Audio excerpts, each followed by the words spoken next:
The Small Business Rundown is the official podcast of the National Federation of Independent Business, the member-driven voice of small business.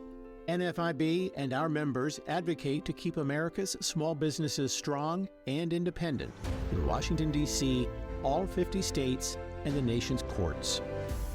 Welcome to the Small Business Rundown, your inside source for small business news and analysis in Washington, D.C. and state capitals. I'm Adam Temple, NFIB Senior Vice President for Advocacy.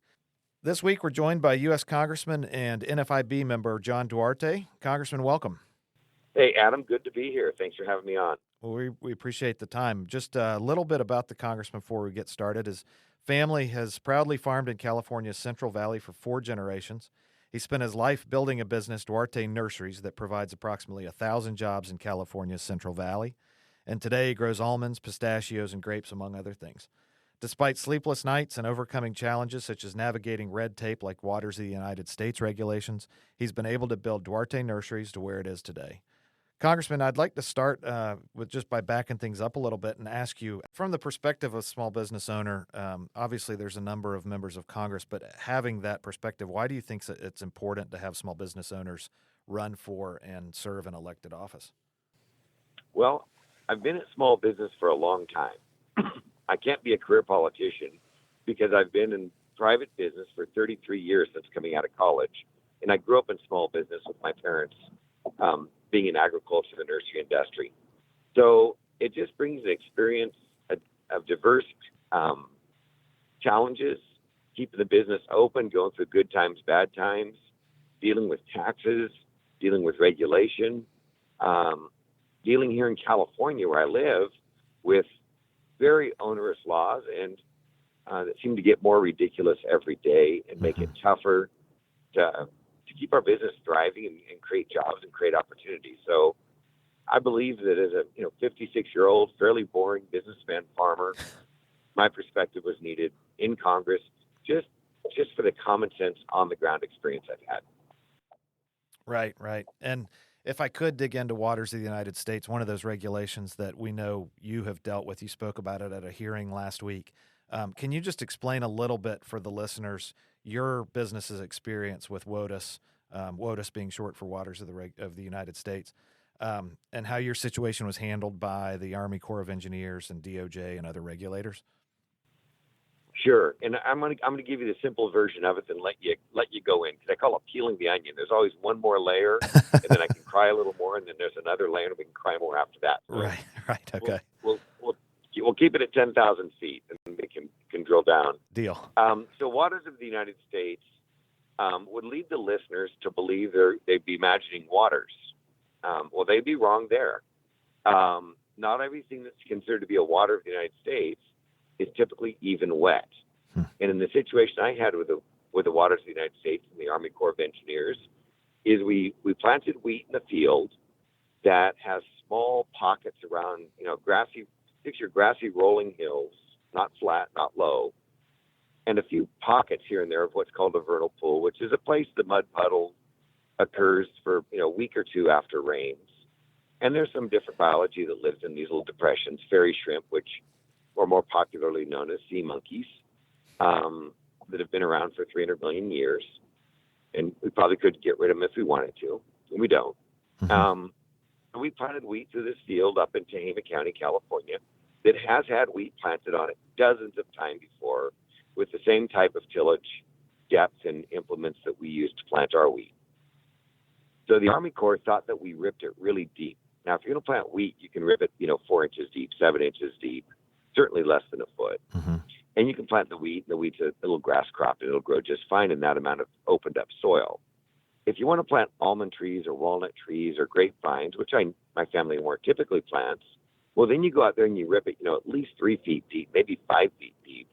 And when you do that, you would certainly obliterate these kinds of vernal pools that I'm speaking of. Okay. It would be a problem if these are jurisdictional wetlands that you can farm, but you can't destroy.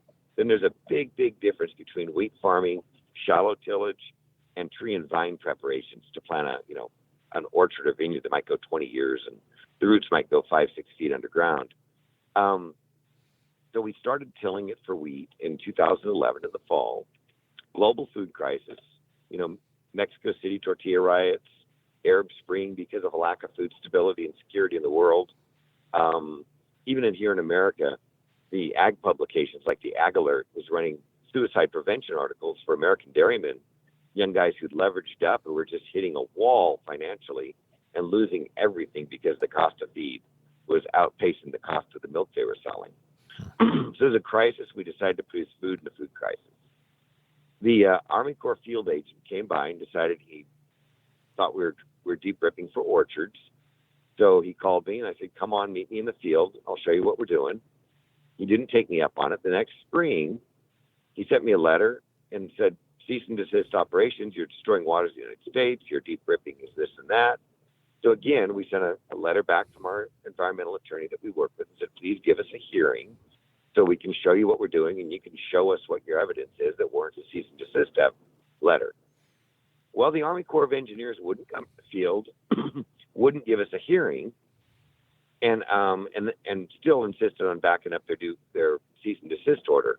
Well, there's a group, the Pacific Legal Foundation, that many of us are familiar with, but more people are familiar with the American Civil Liberties Union, which is a civil liberties law firm, and they oftentimes represent farmers, landowners, people who want to build something, and they back up a lot of property rights from a civil liberties point of view.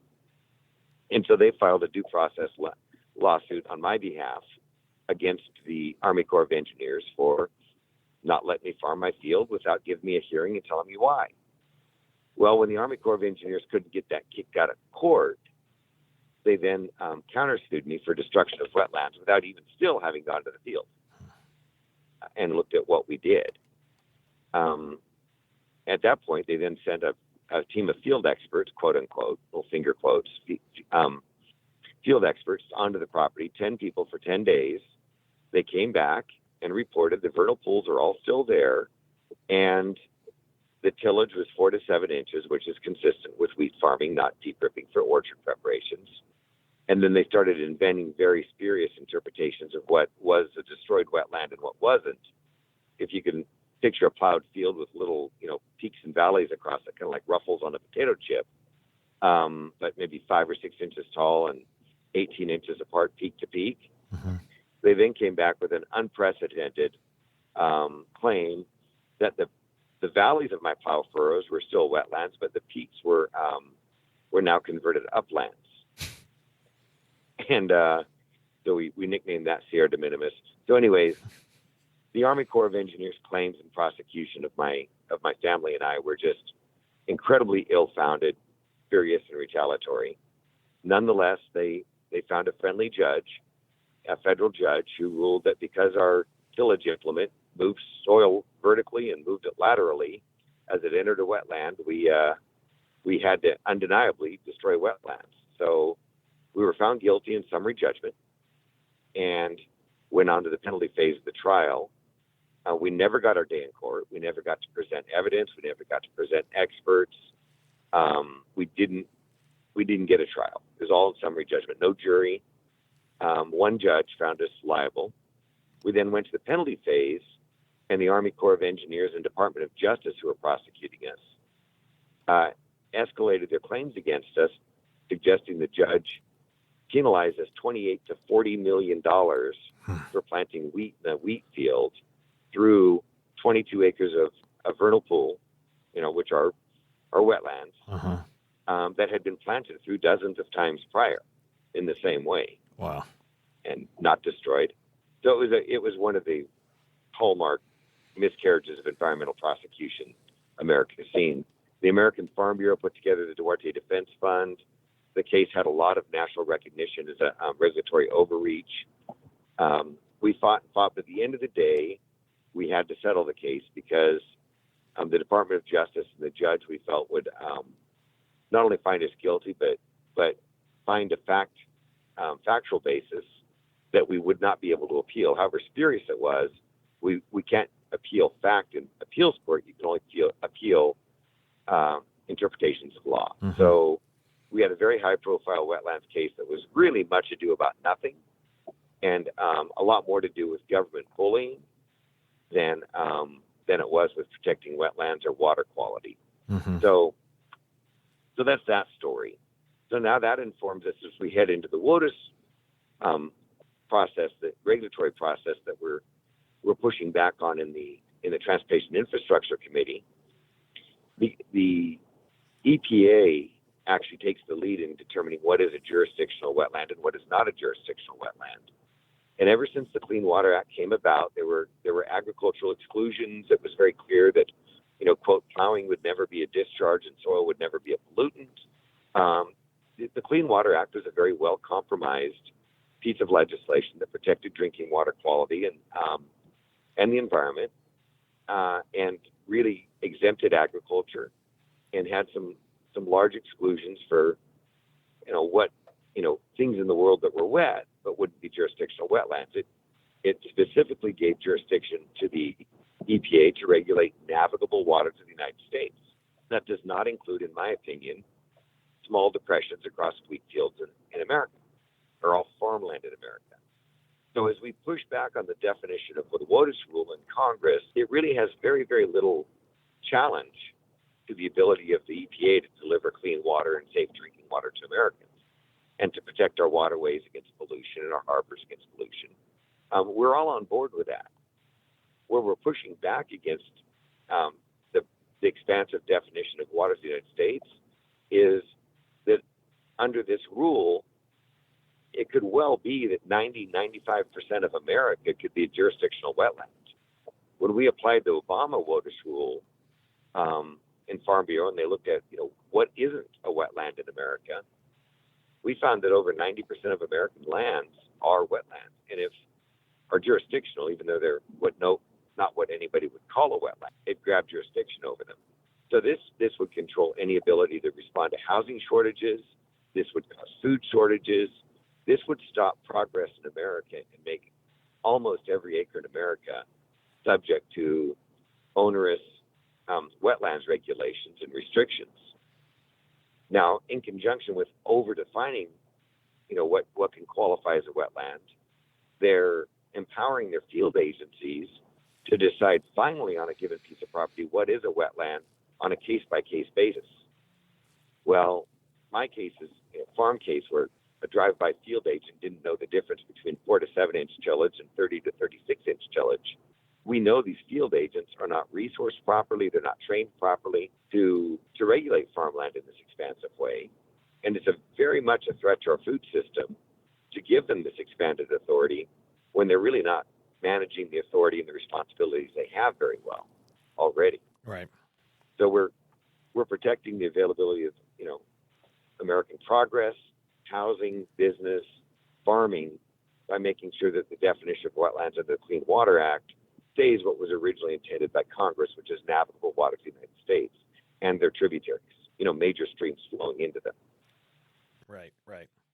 How have other members of Congress reacted since hearing your story? You don't need to name names, but do you think you've changed any perspective since you've gotten here? Oh, I believe so. I believe when we start getting down to a common sense dialogue, and that's why I went into some detail in those outtakes you have for the Transportation Infrastructure Committee last week. Yeah. Is it's really important that Congress understands, both sides of the aisle, Democrats and Republicans, understand what we're talking about and how these jurisdictions and authorities on the part of the government can be abused, and that the Army Corps of Engineers also has a lot of very important work to do that they're not doing a very good job at. We've got flooding and levee breaks all over my district.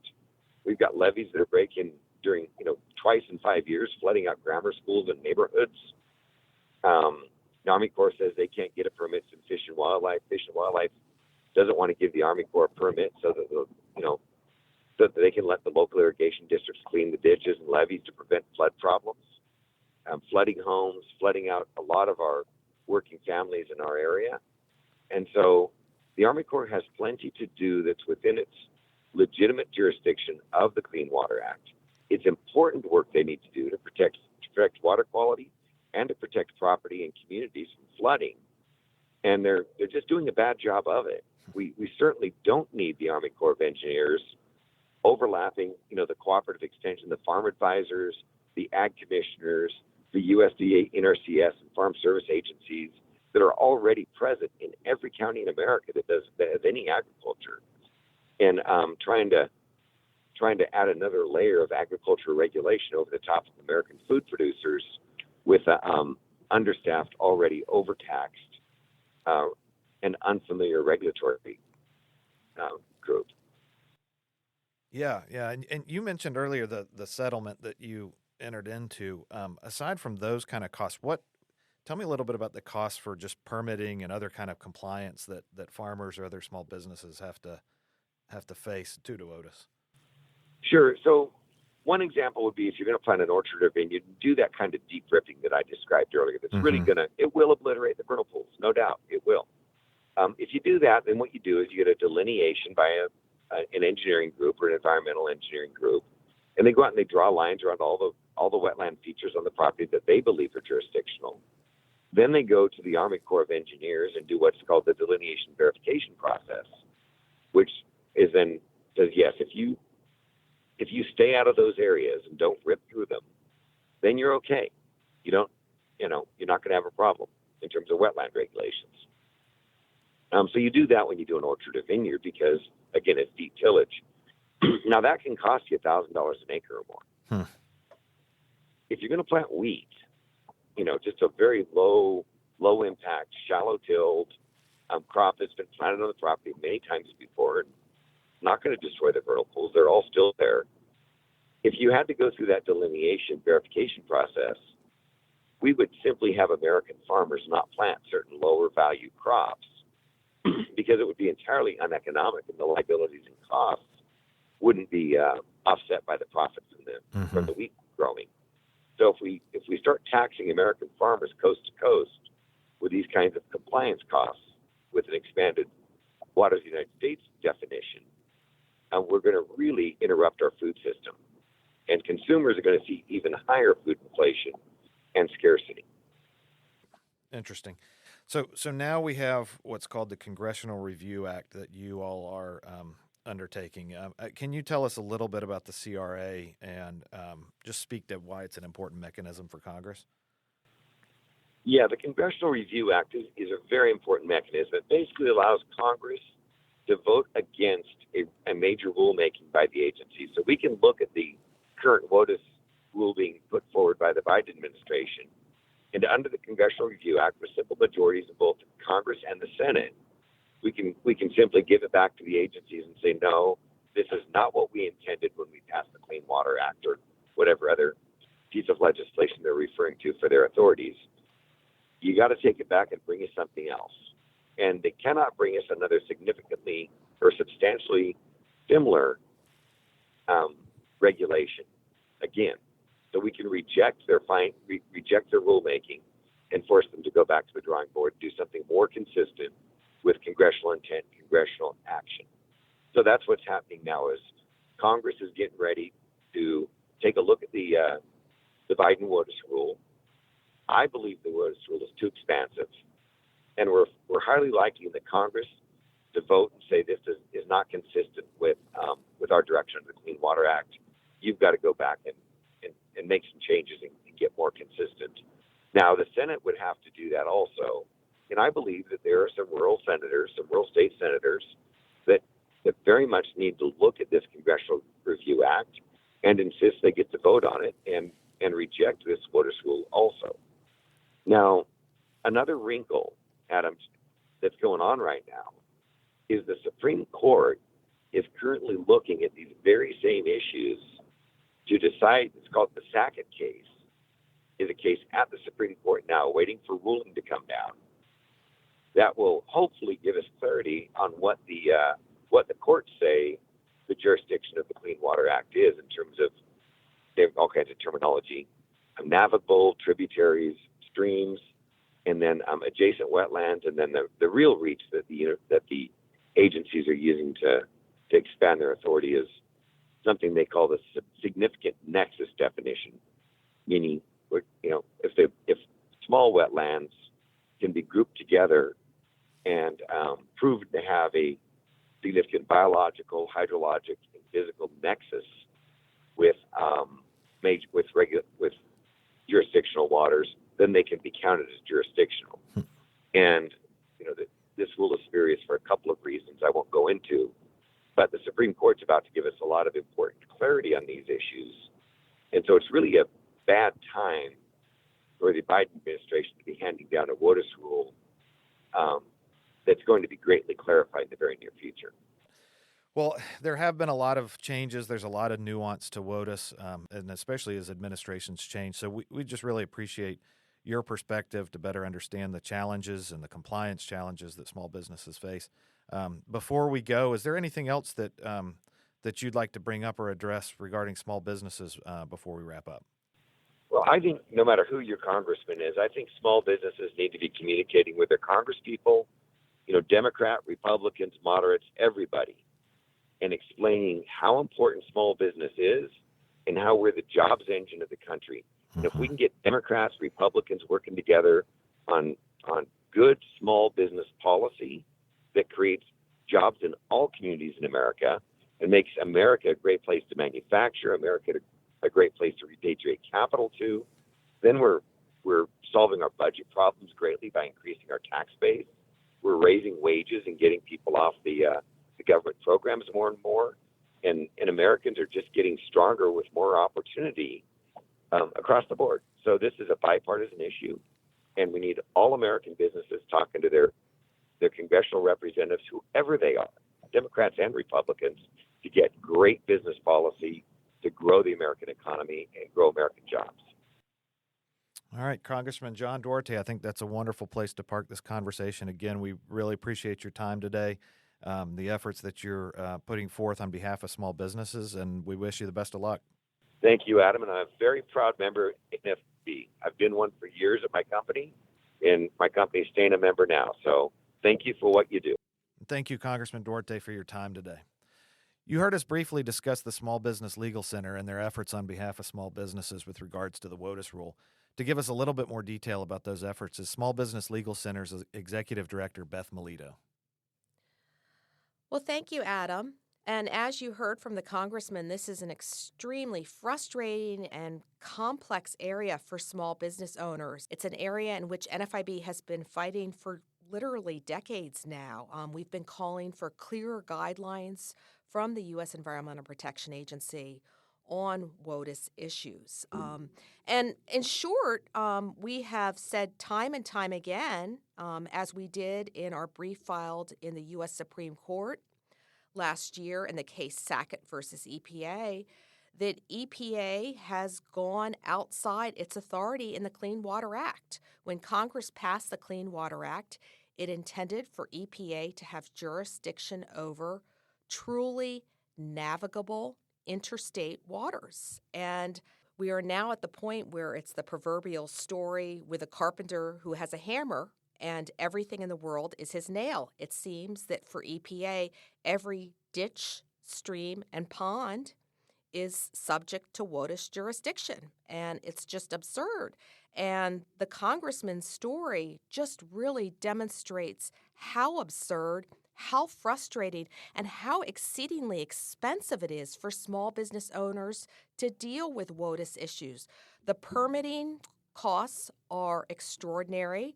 The time is ridiculous to file for permits and then wait for the EPA to determine whether or not it has jurisdiction over that ditch, stream, pond. The time and the expense that small business owners spend on reaching out to EPA and waiting to hear whether or not their land is subject to jurisdiction and whether or not they're going to need to file and obtain one of these very expensive permits to develop or use their land is ridiculous. We are waiting for the U.S. Supreme Court to rule in the case Sackett versus EPA. Believe it or not, this is the Sackett's second time before the U.S. Supreme Court. And NFIB filed a brief when the court heard their case several years ago. So they are back up before the court. We anticipate that we'll receive a ruling from the court in the next few months. And experts are predicting that the court's ruling will impact and potentially even nullify EPA's rule. That is why NFIB and others asked for EPA to hold off on issuing this new WOTUS rule and wait and see What is it the Supreme Court is going to do? What are they going to say about EPA's jurisdiction under the Clean Water Act? Thank you, Beth. For those of you interested in learning more about the Waters of the United States rule or contacting your elected officials to voice your concerns, NFIB's latest WOTUS fact sheet is linked in today's episode description. I want to thank you, the listeners, for joining us on today's Small Business Rundown. We'll be back every 2 weeks bringing you small business news and analysis from Washington, D.C. and state capitals so that you, whether you're a business owner or a supporter of one, can continue to blaze a trail. The Small Business Rundown is brought to you by NFIB, the voice of small business. You can find us at nfib.com and on Twitter, Facebook, Instagram, and LinkedIn.